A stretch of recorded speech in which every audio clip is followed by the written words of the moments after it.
During the course of the last 30 years or so, the elephants of the Sabi Sands have become habituated to having us and our vehicles around them. They behave completely naturally to the extent that we can now drive into the middle of a herd and they will behave as they would as if we weren't there. The other day, Scott had an experience, however, with an enormous elephant bull who crossed the line. Have a look at this. He is very, very close. He's pushing his trunk against the car. You can feel the car moving. Hey, hey, hey, hey, stop that. Stop that. That's unacceptable. Lots of you are asking whether Dave and I need to change our pants. Yeah, I'll speak on behalf of myself. Probably yes. I was concerned at the end there. A few days after Scott's rather hairy experience, we were driving down the road and that same elephant popped out in front of us. He turned to face us, flopped his trunk over his tusks and started walking towards us. So I turned round and reversed slightly just to make him stop, and he did. He reacted, and then we drove slowly forward and he followed us with a typical must swagger. And I repeated the process of reversing towards him and then driving away 5 or 6 times before he eventually disappeared off into the bush. Even last year, the same elephant was encountered, and he tends to be a little bit naughty when it comes to the vehicles. Come on, mister.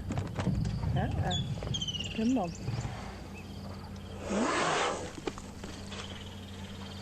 The moment, I think it's curiosity, but I think it's learned curiosity.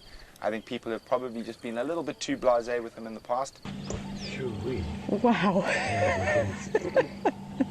Dave and myself bumped into him this morning at the start of the safari, right in front of Wildelephant camp.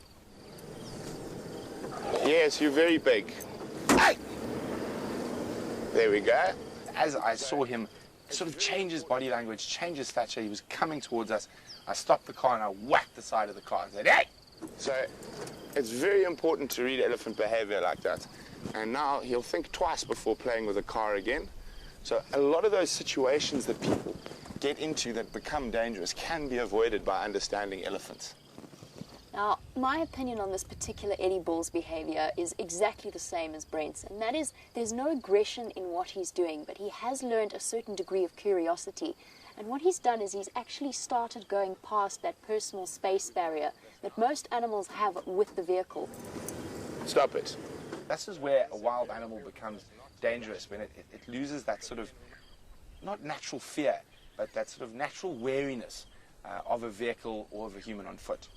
Now, I know there's a lot of videos and stuff out on the internet and certain reserves and very close to here who let elephants touch their trackers, let elephants touch their cars, which is an amazing experience, yes, but something will go wrong. It's not if, it's when, and people get very scared, and some of the people might not understand elephant behavior or know what they're doing. I'm talking about obviously about the guests, not the guides.